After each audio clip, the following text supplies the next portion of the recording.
Hey guys, sa video na ito, ipapakita ko kung paano tayo mag-install ng voltmeter sa ating Yamaha Mio Gear.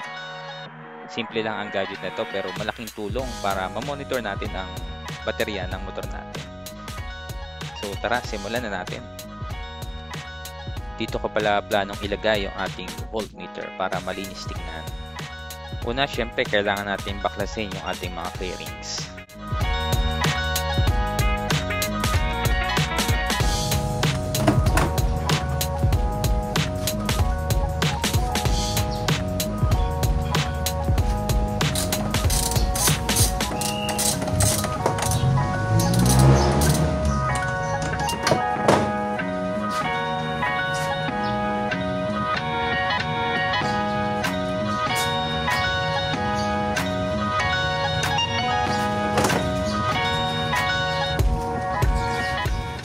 So dito tinatansya ko na kung paano magiging itsura kapag nakabit na yung voltmeter dito sa loob. Then gagamit ako ng light tester. So kukuha ako ng ground.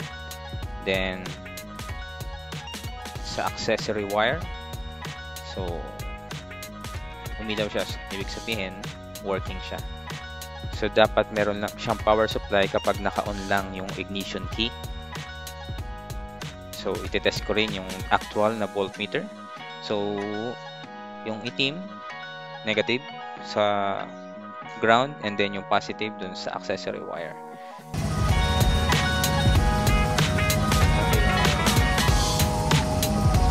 Ngayon, bubutasan ko na yung kaha.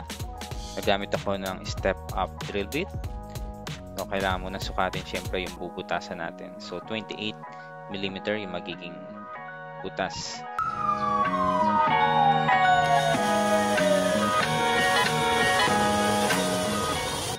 So ito na yung butas na pagkakabitan ng voltmeter natin. So ngayon ikabit na natin. So perfectly fit. And then after makabit, ilalak ko na ngayon yung ating voltmeter in place para hindi na siya gumalaw. Ito yung pinaka-lock ring niya sa likod. So after makabit, kailangan nang ayusin natin yung wiring para malinis tingnan.